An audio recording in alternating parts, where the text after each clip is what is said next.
The medicine of East Asia is based on a science that does not hold itself separate from the phenomena that it seeks to understand. Our medicine did not grow out of petri dish experimentation or double-blind studies. It arose from observing nature and our part in it. East Asian medicine evolves not from the examination of dead structures, but rather from living systems with their complex, mutually entangled interactions. Welcome to Qiological. I'm Michael Max, the host of this podcast that goes in depth on issues pertinent to practitioners and students of East Asian medicine. Dialogue and discussion have always been elemental to Chinese and other East Asian medicines.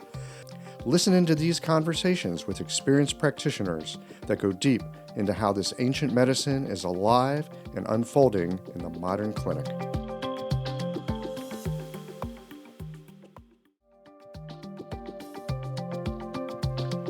We are trained to know a lot about a person from looking and touching. And while we have our 10 questions or other interviewing checklists, there's a lot that can come from an interview in relationship with the patient that can help us to better understand them and hopefully be of service to them as well. On the other end of the microphone today, I've got Margot Rossi. I've known Margot for as long as I've known about acupuncture because Margot was the first person to ever put an acupuncture needle into me. We talk from time to time about our practices, and one of the reoccurring topics that comes up is about the kinds of connections that get created in our clinic and with our patients that allows us to better understand our patients from their own point of view. In today's discussion, we are circling around how the connection with our patients and the information we get from our exchanges with them can help to inform our clinical eye and hand. I always enjoy my conversations with Margot, and I once tried to interview her for Everyday Acupuncture a few years ago, but she turned the microphone back on me at that time. What can I say? That's Margot for you. It's episode 15, by the way, if you're interested. Just pop over to Everyday Acupuncture Podcast. You can listen to it. Anyway, today, I'm delighted to be sitting down with a cup of tea across the space of 12 time zones with Margot and sharing our conversation with you. These conversations come to you through the generous support of our sponsors and members. All the sponsors here provide helpful products or services that you'll find beneficial in your clinical work. Want to get better at treating concussions and other neurological conditions? Clayton Shoe has some innovative methods. Blue Poppy, your new one-stop shop, has speedy shipping options on everything that you need for your clinic. Later in the show, Jane offers you helpful suggestions on how to raise your rates, and Golden Flower Chinese Herbs shares a journey of healing that I think you'll recognize. Do be sure to visit the sponsors page on the Qiological website to take advantage of all the special offers our terrific sponsors have for listeners of the podcast. Picture this. Your clinic is buzzing with patients, and then you realize that you're down to your last box of needles. No need for panic, because Blue Poppy, your one-stop shop for all your acupuncture needs, they ship orders received before 3 p.m. on the same day. With a quick visit to Blue Poppy's website, you can order premium needles, herbal formulas, and that special Dr. Bob's oil that your patients love. Blue Poppy understands practitioners can't keep patients waiting. That's why they strive to get you what you need when you need it. From high-quality Chinese herbs and formulations to acupuncture supplies and clinical essentials, Blue Poppy has served practitioners for nearly 40 years with products that meet the highest of standards. Discover everything Blue Poppy has to offer by visiting www.bluepoppy.com, and don't forget to subscribe to their mailing list for exclusive offers and more. Ever found yourself listening to a Qiological conversation and thinking, wow, I needed to hear that? Yeah, me too. And I never know when I'm going to hear a guest say something that stops my world and reboots it with a larger perspective.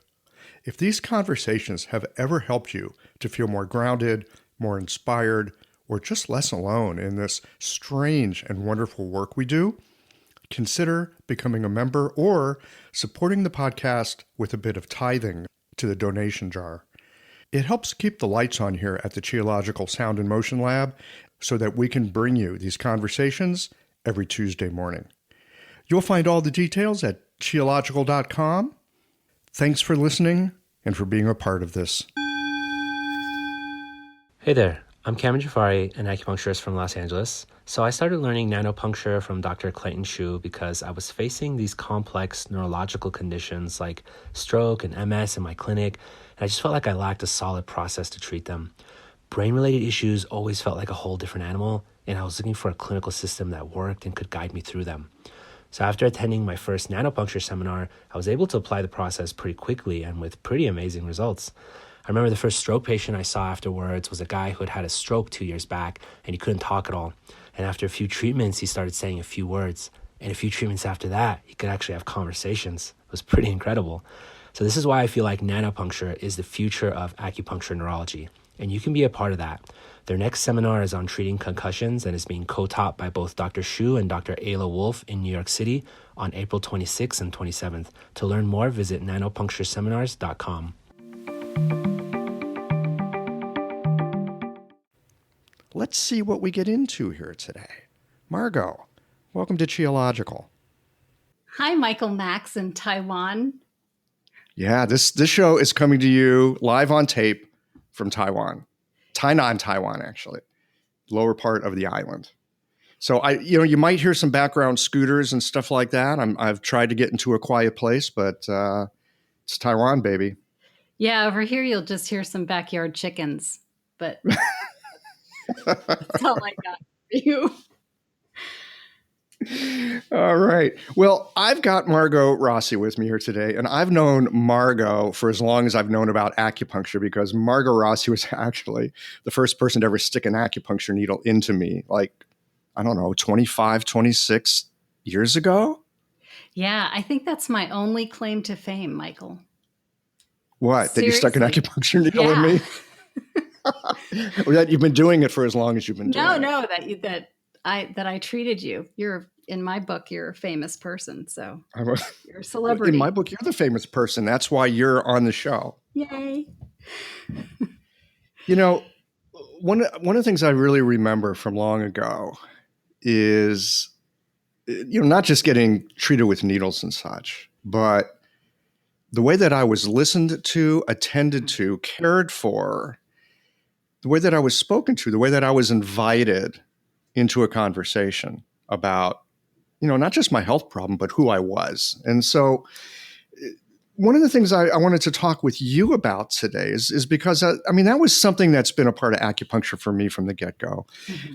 And I always think about the way that you used, let's call it the relationship, the connection with the patient as a way of getting information so that you knew how to help. We learn about tongue, we learn about pulse. Especially here in Asia, if someone finds out that you're a Chinese medicine practitioner, they stick their wrist out, like, tell me who I am, which is, there's a lot that we can get, but I want to talk with you about what you get from being with someone. Well, I think that is the most nourishing aspect of the work that we do for me, is that moment of being in relationship with someone. I'm not a great pulse diagnostician. I'm happy to admit that. And I admire my colleagues who are really good at that. I've got, all those diagnostic skills. I understand them and I understand the strategies of our medicine pretty well. And that's a great framework to have. But I definitely rely the most in my practice on my relationship that I have with my patient during that interview process. That's probably where I get the lion's share of information. My treatment will come to me in that moment. I'll know exactly what I want to do. And then when I get into the treatment room with the patient, I most often do check the pulse. I do look at the tongue. I often do Hara diagnosis as well. But sometimes I don't. Sometimes I just let all that go and just go with what came to me in the interview process. And that's probably the thing I most passionately like to share with acupuncture students.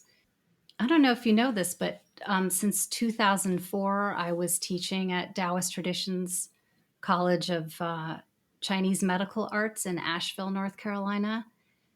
And I started there when the school started, and I taught everything. I taught Chinese medicine theory, I taught 5 elements, I taught horror diagnosis. Um, the main thing that they kept calling me back for was to teach needling techniques and the adjunct techniques, which of course is profound. That's a profound study to teach someone else how to do. So what I started sneaking into that class, with needling techniques, talking about the Ling Shu and talking about the comport of the practitioner, the relationship that you're having with the needle, inserting the needle, etc. And then, of course, all the clean needle technique that goes along with that, and the anatomy and the function and indication of the points, and then the technique that you're actually using on the needle, lifting and thrusting. If you're working on the divergent channels, here's the technique. If you're working on the sinew channels, here's the technique, etc. But what I started sneaking into that Yeah. was the treasure and the preciousness of creating a relationship with your patient. And of course, for students, that's the most terrifying part of working with someone, in those first couple of years, is how do you sit in a room with someone and nurture this intimacy? How do you know when not to go forward in that? How do you even establish rapport with someone? We don't learn those skills in school. It's just not something that we get in America, is how to build rapport with someone, unless you take a neuro linguistic programming course. We just don't learn that stuff. Or maybe unless you learn Yeah. psychotherapy or, those particular, or, even really good sales training. Well, they use neuro linguistic programming for sure. Yeah. Well, it's just part of the way humans naturally effectively communicate, right? Yes. Yes. Yes. Absolutely. If you're paying attention, you don't need to have those classes. You know that we get most in rapport with people with whom we feel like we're similar. If there's something familiar, yeah, if you're paying attention. So, So what do you tell us about paying attention? uh, Evil laugh. I hear your evil laugh. well, can I back up a little bit and just, Mhm. because again, just as I don't pride myself on being a great pulse diagnostician, I'm not a scholar either. And though I certainly have read some chapters out of the Ling Shu and the Su Wen, I can't say that I know these things. But there are a couple of chapters out of the Tao Te Ching that Mm. speak to this, and certainly in the Su Wen and the Ling Shu, they talk about this importance of the relationship between the practitioner and the patient as being the key to your diagnosis, to understanding what's happening for this other person, and of course that influences your treatment. But you know how there's that saying, the Tao begot the one, and the Oh, one, it's how it starts. yeah, the one Yeah. begot the two, and then the two begot the three, and the three begot the 10,000 things. Yeah, the three caused all the mischief. Yeah. Well, of course, when I first studied that, I thought it was kind of like the Tootsie Roll pop. Like, how many licks does it take to get to the center of the Tootsie Roll? 1, 2, 3. The world may never know. I just thought they kind of gave up. The sages just gave up at 3 and said, okay, and then everything else comes after that. But Right. Whatever. yeah. But if you think about it, you've got the Tao, and then you have the yin and the yang, just like Mhm. heaven and earth, patient, practitioner. And then between them is created this other thing, this third thing. And that third thing, of course, is the relationship that you have. So, Yeah. and from that relationship, if you can really connect with someone, the possibilities are, I'm assuming, infinite, of where you can go together, what you can do, how things can change, what you can create. from that triad of me, you, and our relationship. So when we were first learning that, that just caught me on fire. Like, oh, that's really what it's about. It has nothing to do with my diagnosis. It has nothing to do with where I put the needle. It has nothing to do with my technique. It has everything to do with my relationship, or our relationship that we're creating together. And when I was working with you, Michael, I think I've shared this with you once upon a time when we were having a conversation, that I apologized to my supervisor in student clinic because I was always running late because I was talking to my patients.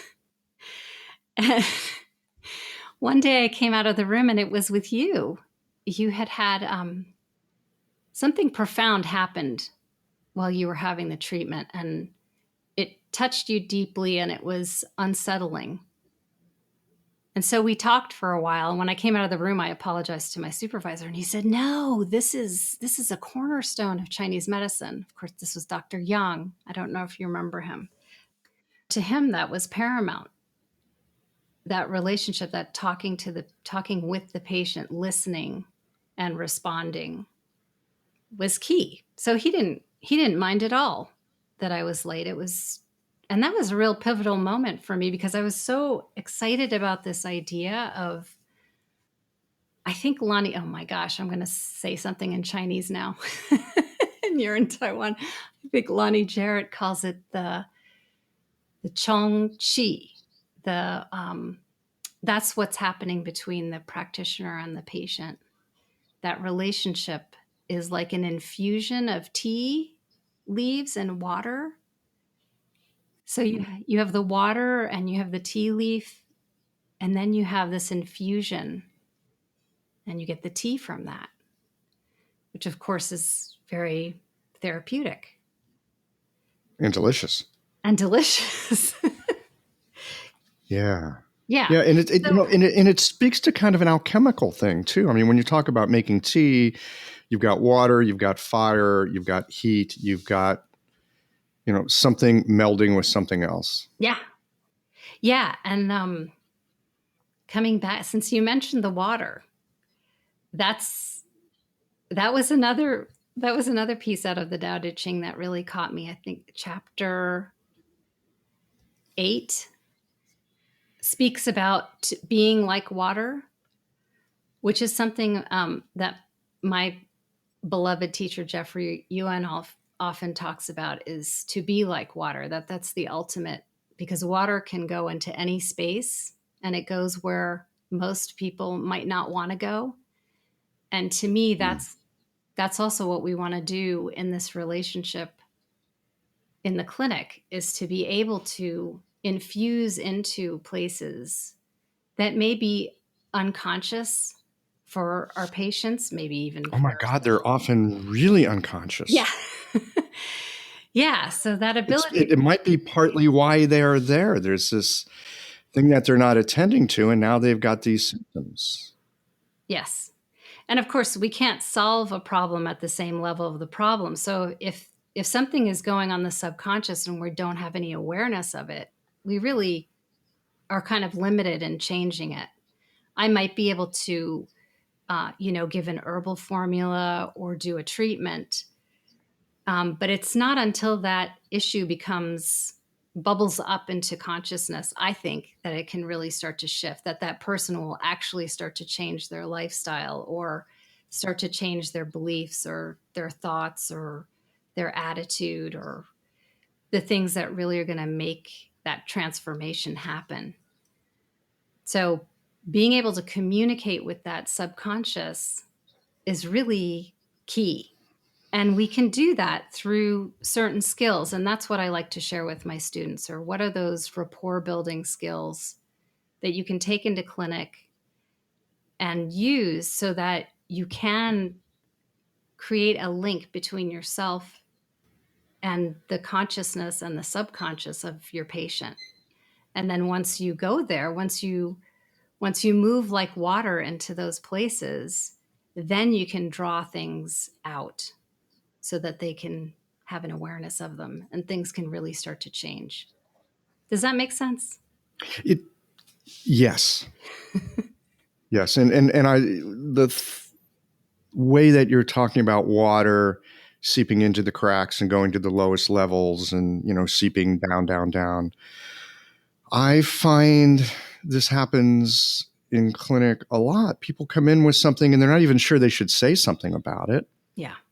And sometimes actually they don't want to say anything about it. They're hoping they can get by without doing so.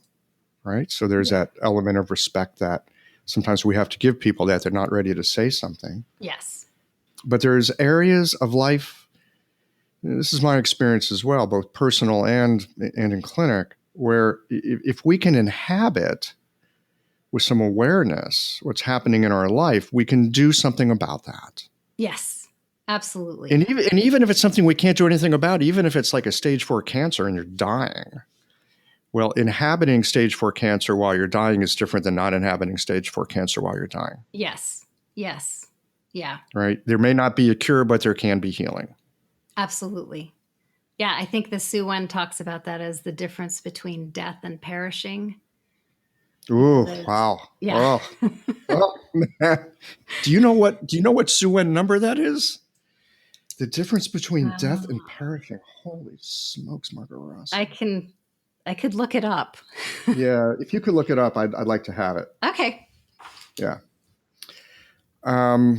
So yes, that does make sense.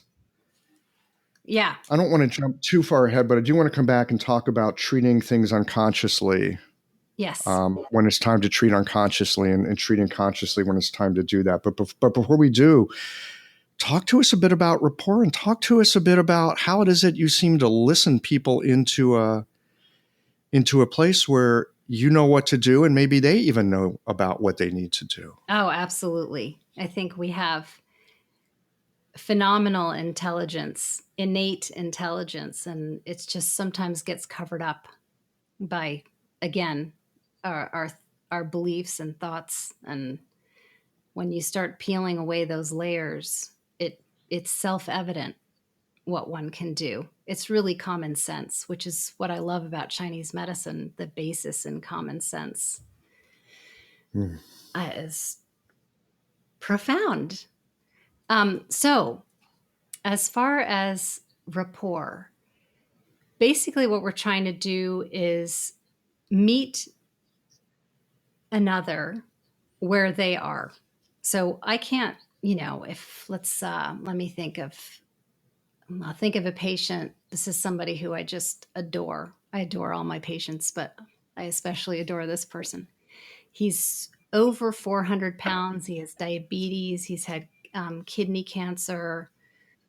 He loves sugar and he loves fatty foods. So, the first time he comes in, I could look at his labs. I could obviously see that there are things out of balance in his life from what he was telling me, and just visually looking at his complexion and his body mass. And I could have said to him, hey, you know what, you really need to change your diet. That would be a great place to start. Well, if I don't have rapport with this person, I might as well say, could you fly to the moon tomorrow, because that would really help you. It doesn't land and it won't stick, and it may not make sense, and it might even shut down whatever rapport we did have. So the key to these rapport practices is, how can I make myself more like you? And as I live more like you, I come to understand you in a different way, free of my judgments, perhaps free of some construct of what's good and bad. And let me just be you and see what that's like. So I'll give you an example of what you can do. This is something that I share with my students and have them practice. So if I talk really fast like this and I'm telling you my story, I can start to talk like that too. I mean, I'm not going to be very obvious about it, but I might start to increase the rate at which I'm speaking. So I start to match your rate of speaking. And then maybe I'll start to speak a little bit faster. And at the end of my sentence. And what you might notice if you do that, if you start matching the speed with which a person talks, or the volume with which they talk, or the cadence with which they talk, they're going to start to relax. Mm-hmm. So try it out while you're there in Taiwan, when you're going out to eat breakfast, or just start to match the voice of your waiter. It's funny you should mention that. When I'm here in Taiwan, I kind of do that naturally because I'm trying to get my language down. And so I mimic people a lot. Yeah. And that's partly how I learn. Yeah. So you get into rapport with them, you can start to learn from them better. You get in rapport with them, they open up to you more, they're willing to talk to you. So uh, that's one simple thing that you can do. Yeah. I'm thinking of a couple of patients of mine, and I'm thinking of one guy in particular, and every time he comes in, we just blah, blah, blah. I mean, we fall into this way of talking. We're like brothers, and it's always a delight to see this cat, right? Yeah. And I think it's because we're naturally. It's not that I'm trying to get into rapport with this guy, Yeah. but we just naturally fall into it, and we speak a kind of way, and there's a kind of language that we use, and I found that there's other folks. Often, what happens is I end up feeling like, oh, I don't really like this person, or maybe or if I'm having a bad day, they don't like me, I'm feeling insecure. It doesn't matter which one. It occurs to me their way of speaking is, I find, it's like walking on very uneven ground. Yeah. I just can't settle into the connection. And I hadn't thought about it as bring some mindfulness to, can I just let go of me, Yeah. not completely, but enough to kind of be them in the way that they communicate. Exactly. It's quite profound. And you can do the same with breathing. If they breathe shallowly, or they breathe quickly, or they breathe deeply or slowly, you can match your breathing rate and location with theirs. So while they're talking to you, you can breathe out because they're breathing out at the same time. Mm-hmm. That's really, that's very powerful, just to match someone's breathing. Well, just to attend to somebody, just to attend to another person enough to notice, how are they breathing? Yes. Yeah. Blinking is another thing. If, some people blink rapidly and frequently and others don't. So matching their blinking, or I'm Italian, I use my hands a lot when I talk. So if I'm with someone who uses their hands a lot, I feel really comfortable. Mm-hmm. It's like, oh, I get you. There's a subconscious meeting of the minds there. Mm-hmm. Yeah. And then the other really powerful thing for building rapport is to listen to the words that your patient uses. You can even notice where they move their eyes when they're talking. Some of us look up a lot. Sometimes I look up so strongly that people will look where I'm looking because they think I'm seeing something, but it's really just the way I'm accessing thoughts in my mind. Some people look more side to side at the level of the ears, other people look down. And so each of those ranges where you put your eyes, if you look up, it kind of belies that you're a very visual person. If you look more side to side level with your ears, it might indicate that you're more of an auditory learner, or you experience the world most clearly through its sounds. And then if you look down with your eyeballs, maybe not with your head, that indicates you're kind of more of a somatic, kinesthetic feeling. That's how you make your way through the world, is through how you feel. So if you notice where their eyes are placed when they're talking, you can start using words that reflect that. So if I have a patient who's clearly very visually oriented, I might use words like, oh, I see what you mean. I can really visualize what you're saying. I can imagine that in my mind. Mm-hmm. Whereas if they're more of kinesthetic person, then I'll match my language to that and say, "Ah, dude, I really feel you on that. I get it. That's God. And I might put my hand on my body somewhere, like on my belly or on my chest, and just say, I really feel that. I can really sense that, how that might be. And these are all just really small ways of communicating with their unconscious mind, getting out of your own ego and not holding fast to your world, but to really seep like water into theirs. And then, of course, just like water, and something goes into solution in the water, and then the water can carry it. It'll can move that substance somewhere else because it's now in solution. And then the medicine that we have to give can really be received if it's appropriate for that person. They have a better chance of utilizing what we've got to give. And not that they have to and not that they will, but the chances are higher when you're in rapport. Mm-hmm. This episode is brought to you by Jane, the clinic management software that I use to keep my practice running smoothly. So, let's talk about something that can be a little bit uncomfortable: raising your fees. I know, this is something that might feel awkward, but it doesn't have to. With a bit of planning and care, you can handle it in a way that feels right for you and your patients. One tip: give yourself at least 2 months to prepare. This gives you time to get comfortable with the change and let your patients know what's happening. You can share the news through emails, booking reminders, or even just a friendly little sign in your clinic, and avoid over-apologizing. Instead, keep it straightforward and matter of fact. Keeping things consistent across the ways that you communicate can really help avoid confusion. Fee increases aren't always easy, but you're not on your own here. For more tips and ideas on how to communicate these changes with confidence, check out frontdesk.chain.app and look for the article, How to Tell Your Clients You're Raising Your Fees. Oh, and one last thing, if you're ready to give Jane a try, use the code CHIOLOGICAL for a 1-month grace period on your new Jane account. How does this inform a diagnosis or a treatment? You were saying that you don't particularly pay a lot of attention to the pulse. You get more out of the relationship. So how does this rapport and how does what comes out of it help you to go, oh, we're gonna use this direction? Yeah.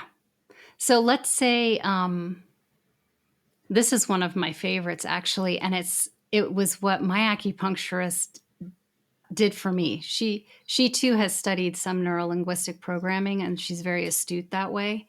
I had gone to her after, oh boy, it was after I had decided to stop teaching at the college, and that was a really hard decision for me because I loved being with the students, and I really loved the school, and I revere my teacher, and it was just hard to kind of let go of that community. So I wanted to see her, and I was telling her just kind of the ravages of of that job and how I had done it, for 13 years. And she said, "You know what it sounds like? It sounds like you need to take a walk on the veranda." Which, of course, is an acupuncture point.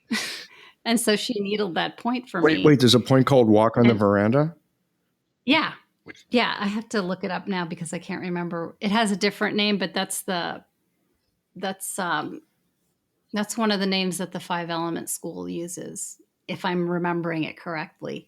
All right, see if you can dig it up, because I want to put that in the show notes page. Anyway, when she said that, oh my gosh, I just took a big breath.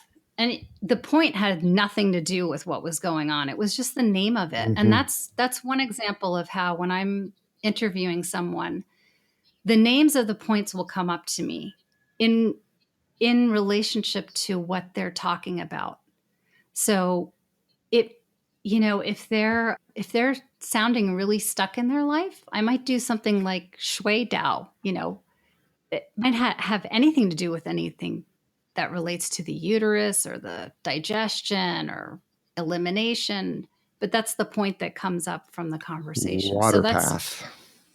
water path. So that's one example of how just the interview might start to pull up point. This will happen with herbs too, where as they're talking, the herbs just start coming to the surface like, oh, that's really interesting. All roads open. Does it match the function and the indication of that herb? Maybe not, but it relates to the spirit of that herb. Or if it's becoming evident that they really don't trust themselves and they really they want to have more faith in themselves, then kidney 7, something that, or kidney 8, that builds that trust for them. So that's kind of an example of how a treatment might come up from just talking with them. And often in that relationship you can start to, I'm going to say, guess at what the root cause of the issue might be. Yeah. I'd like to think of it as a hypothesis.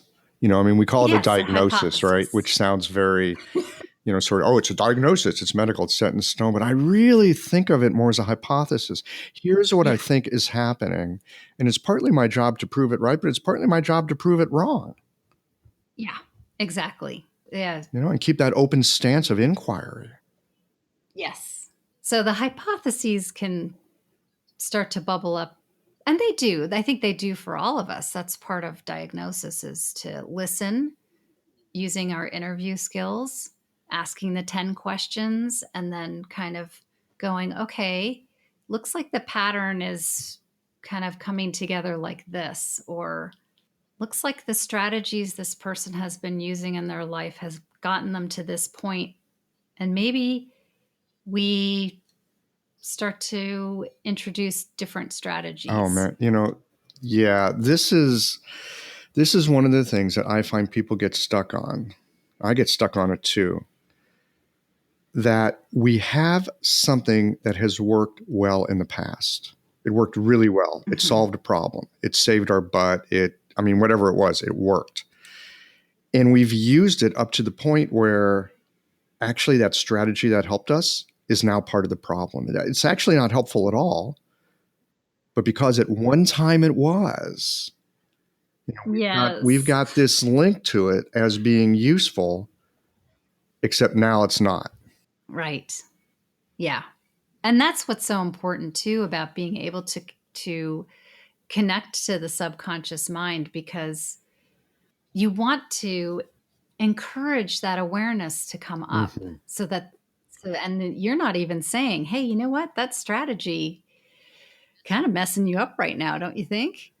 Where you just connect with them through rapport, and you take that, to keep this analogy of the water, you take that water into that strategy, and they look at it and go, oh my gosh, I bet that's not helping me anymore. Mm-hmm. You didn't say anything. You just kind of said, oh, let's just go over here and check this out. We'll put a little flashlight over there and look at that. And, maybe they'll see it.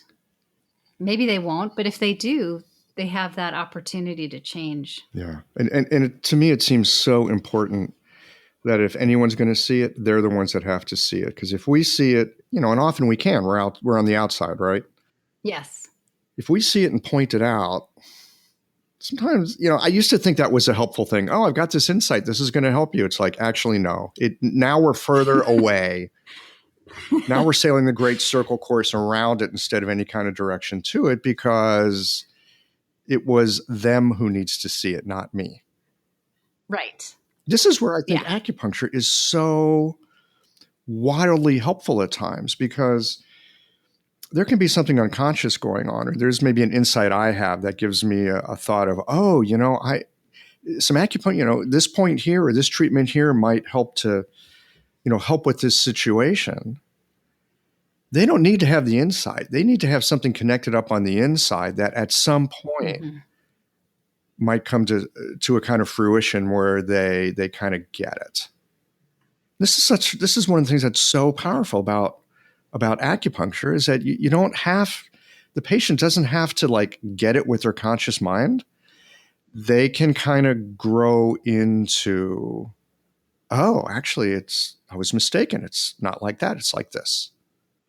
Yeah, and that is the beauty of acupuncture. You know, I earlier when we started this conversation, I was saying how my belief back when I started was it has nothing to do with my technique or the point I pick. It's all about this relationship. But what you're saying, I think, is very true. You can just use acupuncture based on this very sophisticated system of medicine that we have, the strategies that we understand, and then the methods of it. And by placing those needles, something subconsciously starts to change in the patient. So, has nothing to do necessarily with the relationship or anything that was brought to consciousness, to awareness, through awareness. That's why this medicine is so cool. That it can be from the outside in or the inside out, but it still works. I just happen to like from the outside in, like that water. It can seep in and then it can come back out and, bring things up to consciousness so they can change. I'm definitely a champion of heal thyself. I'm not interested in having patients keep returning to me for treatments. And I make that very clear when they first come to see me, that there's nothing wrong with that. It's just not what I like to do. I'd like to give them an opportunity to get a new view on themselves and then give them some tools, send them home, and see how it goes. And then if they need to come back, they do. But that's just how I like to practice. We'll be back in a moment with the second portion of this conversation. But first, here's the answer to the question that Toby from the Chinese Nutritional Strategies app posed at the beginning of the show. Hi, Toby here again. I used the Chinese Nutritional Strategies app to answer the question, what food is known as nature's Bai Hu Tong, white tiger decoction? The answer is watermelon, because like Bai Hu Tong, it clears heat, drains stomach fire, generates fluids, and alleviates thirst. The Chinese Nutritional Strategies app has information like this in its database of more than 300 common foods, along with their clinical indications, temperature, flavor, actions, seasonal recommendations, and differential diagnosis categories. The database is searchable by any of these criteria, and sorting through it allows the practitioner to compile a list of recommended foods and then share those recommendations via email or as a hard copy with the patient. More information is available at ChineseNutritionApp.com. So we've been talking about how we connect with people, which in some ways helps them connect with themselves. And then there's what we do with acupuncture. And because you can work from the inside out as well, and because we can work with emotional aspects of people through a very physical medicine and through a very physical intervention, right? If someone is a constant ruminator, we can help their digestion. That's probably going to help them. Right? If someone's got a really poor self-concept and they're not good at drawing boundaries, we can work with their metal elements. These things have an impact. We don't necessarily know how it's going to impact people. Mm-hmm. Partly the thing about practice that's interesting to me is to see what they do with what's been sort of reactivated. So we don't have to go at it necessarily directly in a conscious way. We can work with organ systems that have an influence on the emotions that in turn have an influence on the perception. Yes. And then the world becomes very, very different. One of the things that I've noticed in my practice is not always, but often enough, people will come in for a first treatment and they walk out and it's like, what the hell was that? Right? I mean, they're in a totally different state of mind. Something is really different. And so, you ask them if they want to come back, and they say, yes, next week, please. And you do your second treatment, and then they come back for the third. They go, that second one really didn't do much. Mm-hmm. Yep. That's what I call the ho-hum treatment. Well, yeah. But you've seen this. I've seen this. I suspect those of you that are listening to our conversation right now, you've seen this. And people go, oh, it didn't work as well. I'm curious to get your thoughts about this. About that second ho-hum treatment? About why they think it's a ho-hum treatment. Yeah, well, that first experience of being touched from, it could be from the outside in, if you have a masterful practitioner who can really, on that first meeting, get in rapport and make that connection with you, and you start to realize things that you didn't realize before, and it's profound. Or you feel inspired in a way that you haven't felt at all in all the other things you've tried to address your health concern, or you feel empowered, or you feel hopeful. I mean, these are big things for patients who have seen doctor after doctor with no results, being frustrated and frightened about what they're experiencing. So that first touch can be so profound, just to connect with someone in that way, just to be given a new perspective, a new possibility, is huge. And then, of course, the treatment, if they're able to relax, even just for a minute while they're on the table, if they can have one good deep breath that they take all on their own spontaneously without thinking about it, that can be huge for us. Even, we live in a world where we travel 1,000,000 miles an hour in our minds, and we have a lot of external stimulation. So that moment of pause is profound. And they go home with that, and they might feel like kind of noodly after their treatment. They might be kind of spaced out. They go home, they sleep really well. Then they come back full of expectations that they didn't have. They didn't have those expectations the first time because they had no concept of what this medicine was going to offer them. So they come back in and they expect the same thing. So now for me, it's just a standard. When someone has completed their first treatment and they're sitting down and they're putting their shoes back on, or they're telling me what they experienced, I will say to them, this was a profound experience you just had. You might not have that the second time. And I tell them, I call it the ho-hum treatment, not to put any thoughts into their heads, because of course we can do that when they're in that very receptive, relaxed state. But I do say to them, the next time you come, it may not be as profound. And that's because a door has opened and you'll have acclimated to the new environment. So it might not be so in your face, so to speak.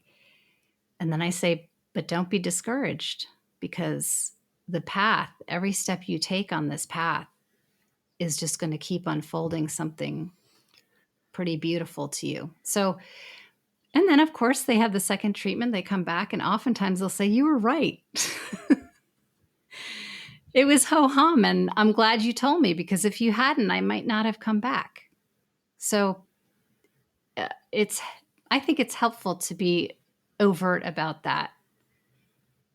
Since it, like you say, it does happen. And as your listeners might be nodding their heads going, yeah, what is that? That's what I think is going on. The first time is just profoundly new and fresh. Well, and I like the way that you talk about it. The first time it opens a door. And you walk through the door, you're in a new environment. And we so easily acclimate to our new environment. I often think about those first treatments where people really, bang, something really happened, as they get a glimpse of where they can be. Mhm. They get a glimpse of what's Exactly. possible. Yes. Now you got to live your way into it. Yes. Yes. Right. Yeah. And that again is if you've established good rapport, the chances are really good that they'll keep walking with you on that path, even though it's going to start to take work. It's not just Michael gave me an awesome treatment and now I'm a new person. You just open the door and then they got to walk through and keep walking it. So I really think these skills are pretty important to help us walk together. I really like what you have to say about this in terms of letting them know this time was like this, the second time probably won't. It's so easy. I don't know what it is about us as human beings, but we have an experience and we think, oh yeah, if I do this again, I'm going to get the same experience. I mean, maybe this is the Right. basis of what addiction is, right? I had this experience. I do this thing again. I'm going to get this, incredible state. But I don't know. I remember we know hearing how that ends up. Yeah, we know how that ends up. I remember hearing someone once say the biggest impediment to the experience of God is your previous experience with God. Right. Absolutely. Oh yeah. Well, it's the Tao cannot be named. The moment you name it, it's not the Tao. It's not the Tao. All right. Okay. Yeah. I guess I can't hold on to this. Oh, it was so tasty. Please, please, please, could I have another scoop? Yeah. I have a patient who's been coming to see me since I started, Michael, since I moved back to North Carolina and started practice. So she's been with me 23 years, 24 years. And she'll come in and she'll say, I know I'm not supposed to ask you this because you're just going to say, it doesn't work like that. But she'll say, can you give me the exact same treatment you did last time? It doesn't work like that. Yeah. Yeah. And of course, if I did, she wouldn't necessarily feel the same thing because it's a new day. It's a new moment. Yeah. This is one of the beauties and one of the frustrations of what we do. Right. Because I mean, in some ways it would be so easy if we could just go, oh yeah, well, here's that protocol and you just do that and you Yes. get this. And conventional medicine is very much based on that. So they're kind of attuned to that. They're expecting that. Well, but you did this last time. How come you don't do it this time? Right. And just, or you did it last time and you did it this time, but it didn't have the same effect. What's up with that? yeah. Well, and I think to give people that glimpse of it's changing moment to moment, you're changing moment to moment. I think it can be very frustrating for folks in some ways because we just want to know, but especially in situations where people are ill, they've got something going on, enough so that they're coming to see an acupuncturist. There's often a lot of uncertainty anyway. And so being able to get a little bit cozy with uncertainty, I think it tends to be helpful. Yes. And that too, if you're in rapport with your patient, they will feel more secure with you so that when you are what's called pacing and then leading, when you're walking with them in familiar territory and then you say, hey, how about we go over there just for a moment and check it out? That's a frightening moment. Like, huh, really? You want me to feel that? I don't know if I want to feel that. I came in here to avoid feeling that. Thank you very much. Exactly. They'll go with you. They'll come with you and you can sit there and investigate the experience in that moment. And then if it's too much, you can just walk right back to the same old path. But something's changed and it's changed forever. And they may want to go back to that place that you may have encouraged them to go, a fresh new place. Yeah. I really like this yin yang sensibility that you're talking about here, that there's a place of security and that is vital. And there's this place of unknown and uncertainty, also helpful, useful. Yes. And Yes. to be able to have enough security so you can imbibe some uncertainty, right? And enough uncertainty so you can break your idea what you think is going on so you can try something new. Exactly. And if you're with someone who is listening and is genuinely wanting to live in your world without judging you, my God, that's, to me, that's the most powerful medicine. God, I judge my patients all the time.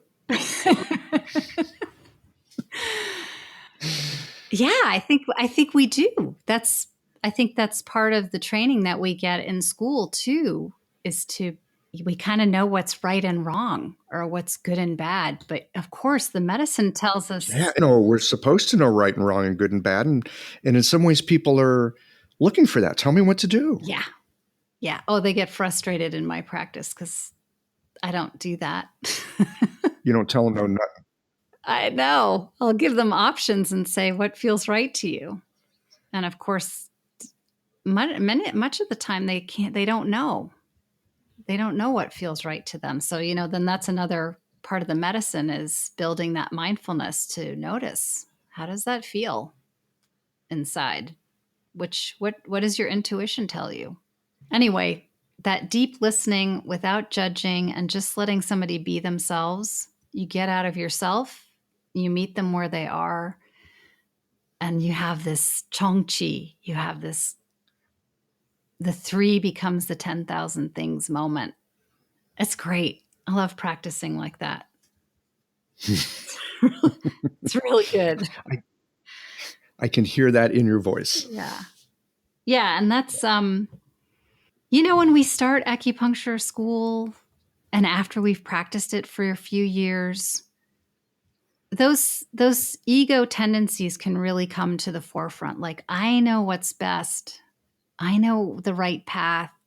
If you do it like this is what's going to happen. And then, of course, after you've practiced for a while, you realize that doesn't work at all. Not so much. Not so much. Too many variables. Mm-mm. And there's something beyond the structure of the medicine that's happening. So that's the fun part, is practicing for a long time and coming in and out of the mystery and the manifestation and back to the mystery. And so rich. Imagine this. A patient walks into your clinic. They're carrying more than the pain in their body. There's a story there. A history woven with the stress of long days, the ache of things unsaid, and the quiet longing for something to shift. You listen, not just with your ears, but with your hands, your intuition, your heart. It's not just about needles or a formula. It's about connection. Understanding the threads that tie us together, mind, body, and spirit. That is where golden flower Chinese herbs comes in. Rooted in tradition and crafted with care, their formulas are more than herbs. They're a bridge between ancient wisdom and modern practice. Every bottle, a quiet partner in your work, helping you to meet your patients where they are. Because healing isn't just about treating symptoms. It's about creating trust, cultivating belonging, and helping someone feel truly seen. Golden Flower Chinese Herbs, your partner in practice and connection, where tradition meets care. Yeah, so you've been at this 25-ish years. You sound as excited about it as when I knew you as a student. Yeah, I love it. What's kept your interest alive? There's a lot of talk in our profession these days about how people 5 years out from school, they're not practicing. There's a whole industry that's grown up around getting people kind of up and going with their practice. Mm-hmm. Yeah. My sense of it is, if you can manage to keep it going for 5 years, you've got enough stability that you've got a shot at, a longer unfoldment in being a medical practitioner, being a Chinese medicine practitioner. So I've become increasingly curious about not just what it takes to start a practice. I mean, again, there's lots of people that have good advice for that. What does it take to sustain a practice? What does it take to have a practice go decades? I think the key, Michael, and I'd love to hear your response to this too. I think the key for me was to keep digging deeper into myself And of course, the Su Wen tells us that, the Ling Shu tells us that you have to know yourself. I pulled something from Julia Measures. Did you ever know who Julia Measures was? No, I don't. She was part of the TAI school in Maryland. She was a student of J.R. Worsley's in England. She was one of his top students. She came to the States and started teaching at TAI, and they started this Sophia program. She had this to say, that her preconditions for treatment.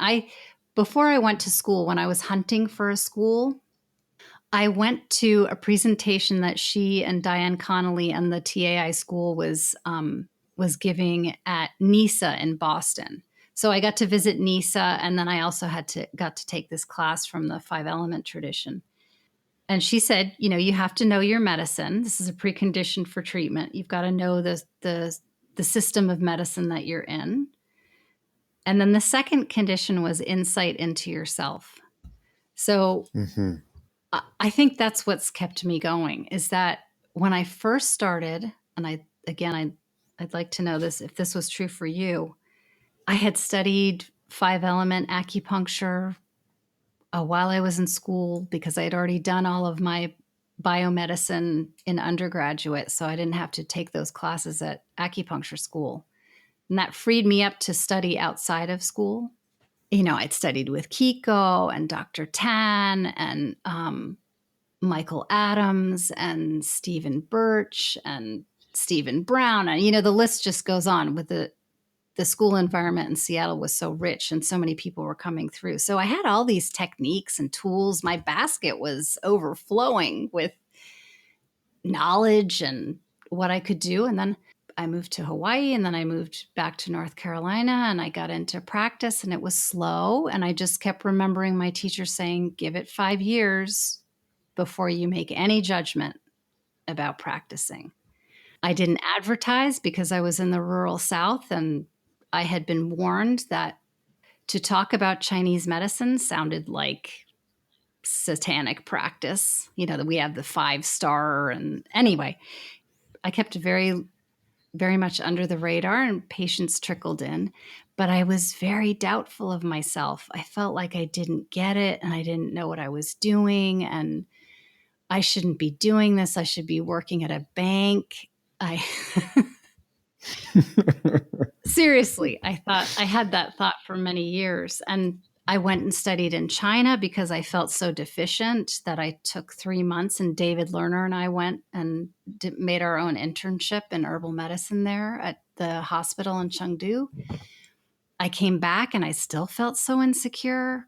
I didn't know what was happening. And it wasn't really till I started studying with Jeffrey Yuen that I really need to look at myself. It's not about my technique or my understanding. There's a big mess inside of me.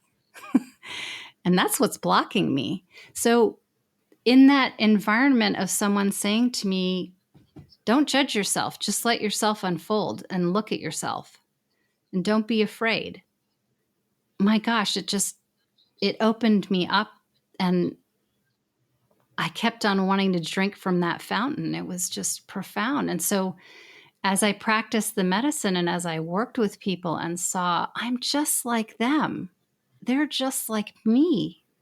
How can we help each other here? That just kept feeding me and growing, and it's still the case today. I love my practice. I love my patients. I'm grateful to each and every one of them. They've taught me so much, and we've really grown together. So that's what keeps me going. I just fall more and more in love with us. I guess I could say it like that. Yeah, I too was schooled in the Seattle area, so lots of rich influence. Yes. Rich. Oh my God. So much. Yeah. I mean, fabulous. And the techniques are helpful, and the knowledge is helpful. And I went to a school that was very long on internship, right? They had us in clinic the first year. We were in there for 300 hours. Wow. So, yeah. I didn't realize that. Yeah, Seattle Institute Dan and you're in Paul. clinic 300 hours. Dan and Paul. Yeah, you're in clinic 300 hours watching people that have been doing it for 10 years or more. Yeah.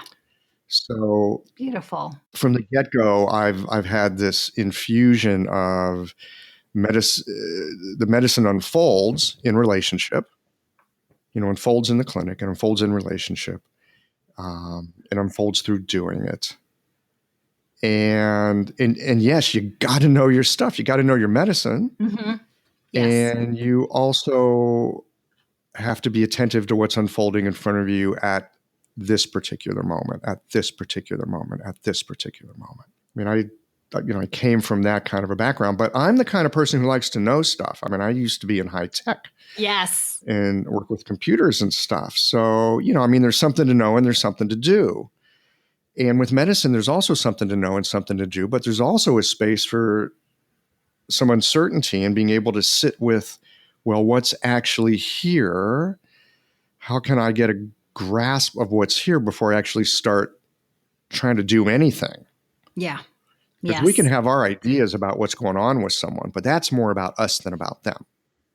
And it might be helpful to them in some ways, but then you end up in a situation where now they're dependent on you and you're the person who's doing the fixing. Exactly. I get really uncomfortable these days when people come in, they go, you fixed my XYZ. I mean, it's nice, right? I mean, there's a part of me that goes, oh yeah, right. I got this shit down. I fixed your XYZ. But that doesn't help them. And it especially doesn't help me. Yeah. If I'm thinking I fixed their XYZ, because there is something that unfolded that changed. I got to have a hand in it. Yes. But they're the ones who do the work. Yes. And so part of what keeps me going is somehow getting through those years of, I got to fix things. I got to be the smart guy who fixes things. Exactly. And there's enough, and having had enough experience with that working to stay in the game, and enough experience of that failing to go, there's got to be more here than just that. Yeah. So that's kind of my thought on it at this moment in time. We could maybe sit down again together in 5 years and see where we're at with it. Yeah, true. So is that what keeps you going, Michael? What keeps me going? That's a good question. Well, first of all, I see it work and be helpful to people often enough that I feel like it's a worthwhile reason to get out of bed and do something in a day. Yes. Number one, I see it being helpful enough that, if I didn't see it being helpful, I'd go open a coffee shop or something, right? Because that would be more helpful. But I see it be helpful enough. I'm continually surprised and amazed at the resources people actually have within inside themselves that they didn't know that they had, that I didn't know they had, that they didn't know they had. And through the relationship and connecting with them, yes, through the acupuncture, through whatever it is, through whatever dance it is we do together that we call Chinese medicine, they find stuff in themselves that's been laying there latent, that now has an avenue of expression. And how that's going to express, we don't know. And being able to sit in a place with somebody and watching and getting to be a part of something coming out in a way that no one could know it was going to come out, that's delightful. And it's not because I did something. I mean, I get to help cultivate the relationship. And it's my job to put needles in certain places where I think it's going to be helpful. But that something else comes through in a way that there's a bit less suffering, there's more integration, something shifts. People don't need to come see me as much. It's a good way to spend the day. I can go to bed at the end of the day and go, that was a day well lived. Well said. So that's kind of what keeps me in it. Yeah, that's beautiful. Thanks for saying that. So I think I've just got one or two more questions here. I could go on with you for hours like this. Maybe we'll do a part 2 at some point. But I'm here in Taiwan, and I got some stuff I got to go attend to here in a little bit. So I've got a little bit of a time limit. You were talking about being able to listen without judgment. And I think I made a wise crack about, oh yeah, good luck with that. Or I judge my patients all the time or something like that, because we do, as human beings, we do it all the time. Oh, sure. It's hard not to, Yes. And we're taught to. And as medical practitioners, we're taught to have good judgment and discernment. So, judgment is going to creep in. Yes. How to have that, but not let it get in the way. Mm-hmm. How to be discerning. How can we work with our judgment so not that we get rid of it, but that it doesn't get in the way so much of us working with our patients?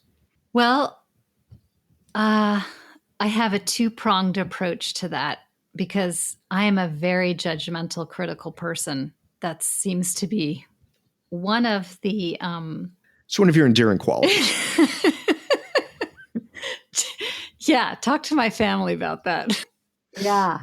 So one of the ways that I respond to that when I notice it coming up in clinic is that I will check in with myself. Like I'll say, so I'm going to give you my thought bubble here. I'll notice that I'm feeling judgmental, which is, I can feel my chi rising. So there's a sense of superiority coming up. I might have a thought like, you got to be kidding me. Are you not hearing yourself here? Yeah. Uh-huh. So when I notice that thought and I notice that feeling, I stop right there. And what happens here, I might not be listening to the patient as they're talking anymore, because I've gone internal to check out something inside myself. And I'll just say to myself, you're judging, aren't you? Oh yeah. You're critiquing something. And I don't give myself a guilt trip or anything like that. It's just, oh, here I am judging again. Interesting. Okay. There it is again, my old friend. Of course, the minute you notice it, it's gone. And then I can listen again. So that's one way that I respond to my judgment. The other way I respond to my judgment is I might hear myself say to myself, oh, really? Really? You think you've done this better? Really? Is that really true, Margot? Have you really done life better than this person? Nope. Nope. We're all in the same boat. So I say that a lot. We're all in the same boat. Sometimes I say it out loud. It's something that I once heard the Dalai Lama say. We're all in the same boat. And of course, when he said it, I was like, you're not in my boat, dude. You're definitely in a different boat. But of course, the way his transmission, his nod, I got it. Like, oh, we're all in the same boat. So those are two ways that I deal with judgment that comes up in practice, is bringing some mindfulness to it, or just really asking myself, really, you want to get superior here? I think you live in a glass house, my dear. Yeah, we kind of know how that's probably going to go. Yeah. So what do you do? Oh, man. Oh, God. You always do this. It's like, okay, now, Michael Max, I'm asking you. Oh, yeah, you're the celebrity on the show. No, you're the celebrity. I just have the show, Yeah, you wrote a book. I haven't done that yet, but it's coming. I did not write a book. No, I did not write a book. I translated a book. I did not write a book. Writing a book is a whole different kettle of fish. Well, you are writing a book, so. I'm working on it, but it's a whole kettle of fish. Different kettle of fish. Holy crap. Very true. How do I do it? Yes, how do you do it? Wow. Let me think here. You were saying something about, really? You don't see that? And I see this with my patients all the time. They'll say something and it floors me. It's like, wait a minute. If they could just hear what I heard, yeah, problem is solved, right? But often the problem is that they can't hear it. Sometimes I will try to get them to hear it. That's usually not so helpful. I've tried that. It's like, It's like, here it is. It's so clear. If you could just hear what you just said, and I'll try reflecting it back to them. And sometimes they'll get it, but usually not. Yeah. So I just have to sit there frustrated. I hadn't thought about looking at that and going, oh, can't you hear that? And taking that as an invitation for myself just to go, oh, okay, there's something here. It's not yet able to be inhabited. Maybe I should just get a little curious about it. Or how does this fit in? How does this fit in with how I think about how emotions work in organ systems? And where can I go? Is there like a Zong Fu I can have a little conversation with? Because if I can have a little conversation with the Zong Fu will have a conversation with the patient. Yeah. Yeah. See. So I'll think about it like that. Well, that's really using this immense, incredible medicine. Like you just keep turning to it and putting it into practice, just like what you just described. You can hang your hat on so many things in this medicine and feel like, yep, that's a good place to put my hat. And I think there is this essential part of who the practitioner is, not in an egoic way, but I mean who we are at our own tender edge. And if I can somehow be there at my tender edge without making the patient the therapist, so to speak, but just there at my own tender edge, being able to hold my own tender edge, it sometimes shifts the feeling in the room and sometimes it shifts something in the patient. But at least I know that I'm at a tender point. Yes. I need to tread cautiously with myself. It reminds me to tread cautiously and with care with my patient. And then again, bring it back to, and how do I use all this information to translate into where a needle's going to go that I think will be of benefit? Yeah. And that tenderness that you speak of, when we as the practitioner allow ourselves to enter that tenderness, that space of vulnerability, then we give permission for them to too. And again, if we're in good rapport, they will. And that then the shame, the self-loathing, the guilt, whatever it is that has kind of been operating under the scene, under the cover for so long, that's led them to this point now. They can start to look at that and share that vulnerability, share that whatever it is, self-hatred or whatever that blockage is, whatever that block in the chi is. Yeah. And then the knot is already unraveling. You didn't do anything. It was just through your presence, you were the needle. Through your presence, you provided an opportunity for change. Well, and this brings us back full circle to what you were talking about earlier with some of the classics, looking at the Su Wen, Dao De Jing, these things, where it talks about how we are with ourselves. Yes. In the process of being with a needle, being with a patient. Yep. Yeah. Oh my gosh, that is repeated over and over in those texts. It is really, it's those texts, those classics are shouting at us. Who are you? Who are you? That's the key. Like, who am I? And if I can show up authentically, then maybe this person that I'm in rapport with, maybe they can too. Well, my friend, I'm sorry we have such boring conversations. We'll let the listeners be the judge of that one. I think I think this is just a good place to put a bookmark in it for today, and we can maybe pick up another time and noodle on some of this stuff. Yeah, or something else. We could talk about my really good meat sauce for pasta. Okay, well, since you brought it up, I think you're just going to have to send me a PDF of it, and I'll put it on the show notes page for people. Okay.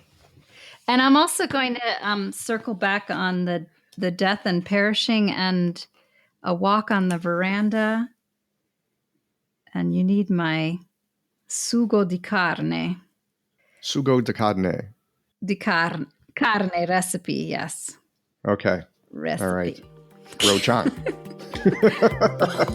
All right, my friend. Thank you, Michael. Thanks for listening to It's always a delight.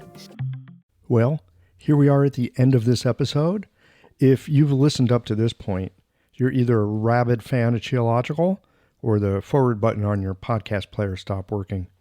If you are indeed a fan of the podcast, you can help us to bring new episodes to our community of practitioners by supporting us with a membership or a one-time contribution. Details, of course, are on the website. That's it for today, friends. Join us again next Tuesday for another thoughtful episode of Cheological.